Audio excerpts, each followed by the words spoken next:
হ্যাঁ বন্ধু, তনিতার রান্নাঘরে স্বাগত জানিয়ে শুরু করছি আজকের রেসিপি হচ্ছে কাঁচকলা আলু দিয়ে চিংড়ি মাছ দিয়ে ঝোল করব। আর তার ভিতরে দেব আমি থানকুনি পাতা। তা মেইন হচ্ছে থানকুনি পাতা তো শরীরের জন্য খুবই ভালো। তা সেই জন্য এটা কোনো মশলা দেবো না, কাঁচকলা আলু দিয়ে চিংড়ি মাছ দিয়ে থানকুনি পাতা দিয়ে ঝোল। তা দেখুন আমি কিভাবে করছি। তাহলে চিংড়ি মাছটা একটু ভেজে নেবো আগে।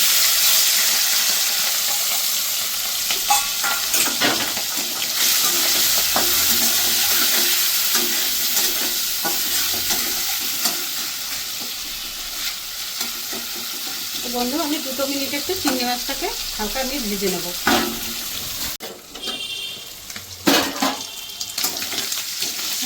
চিংড়ি মাছটা আমার ভালো করে ভাজা হয়ে গেছে।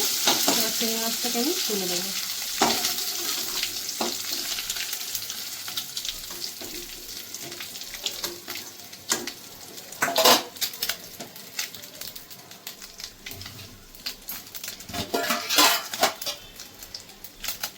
বন্ধু, আমি ফোড়নে দিলাম জিরে,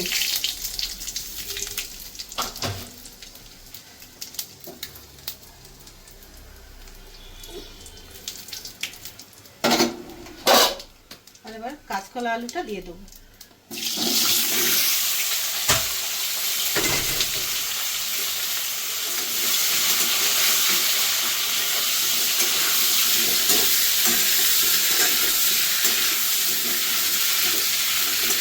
আমি কাঁচকলা আলুটা একটু হালকা ভেজে নেবো, তারপর আমি এটাতে নুন হলুদ দেবো। একটু হালকা ভেজে নিই।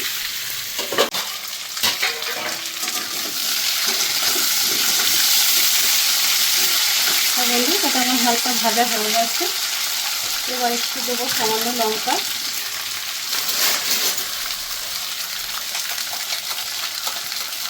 এখানে আছে কাঁচা লঙ্কা আর আদা।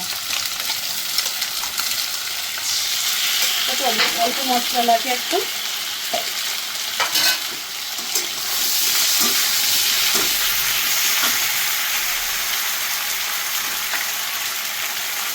আর দেবো পরিমাণ মতন নুন।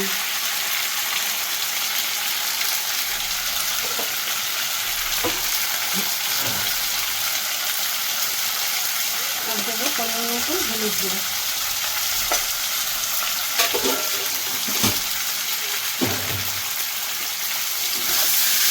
বন্ধু, এটা যদি থানকুনি পাতা দিয়ে করবেন, নিরামিষ যদি করবেন, তাহলে এটা সর্ষে ফোড়ন দিতে হয়।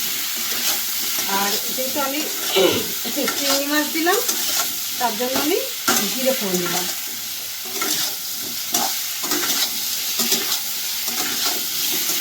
তো জাস্ট আমি 2 মিনিট একটু মশলাটা দিয়েছি। বন্ধু, আমি জিরের গুঁড়োটা দিতে ভুলে গেছিলাম, তবে একটু জিরের গুঁড়ো দিয়ে দিলাম।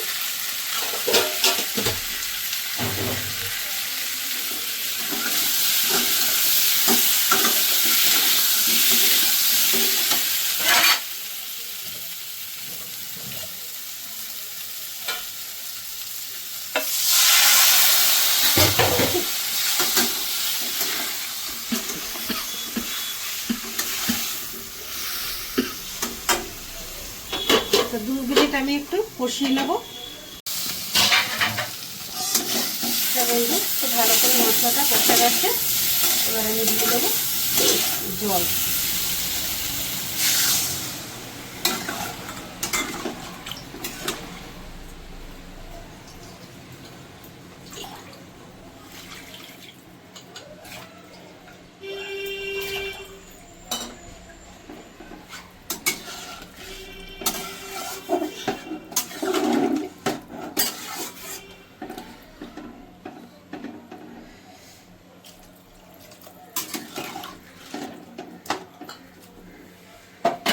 আমি চিংড়ি মাছটাও দিয়ে দেবো।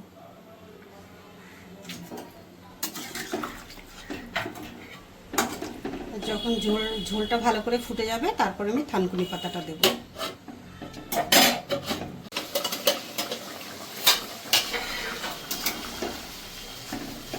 হ্যাঁ বন্ধু, তো আমার সবজি সব সিদ্ধ হয়ে গেছে, আলু কাঁচকলা। এবার আমি দিয়ে দেবো থানকুনি পাতা আমি বেছে ভালো করে ধুয়ে রেখেছি। এবার আমি দিয়ে দেবো এটা।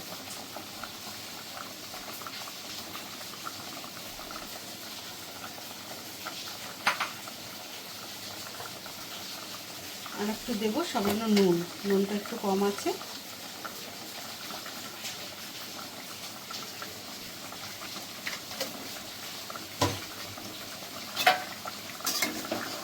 থানকুনি পাতাটা বড় মাছ দিয়েও করা যায়, রুই কাতলা মাছ দিয়েও কাঁচকলা আলু দিয়ে খুব টেস্টি হয়। তাহলে এইভাবে করে থানকুনি পাতার তরকারি বানিয়ে খেয়ে দেখবেন। আমার তরকারিটা 5টা মিনিট একটু ফুটে গেলেই নামিয়ে দেবো। থানকুনি পাতা দিয়ে দিয়েছি। যা আপনাদের যদি ভালো লেগে থাকে লাইক কমেন্ট শেয়ার করবেন আর চ্যানেলটাকে সাবস্ক্রাইব করে। হ্যাঁ বন্ধু, কাঁচকলা আলুর ঝোলটা থানকুনি পাতা দিয়ে এটা হয়ে গেছে। এবার আমি গ্যাসটা বন্ধ করে দেবো।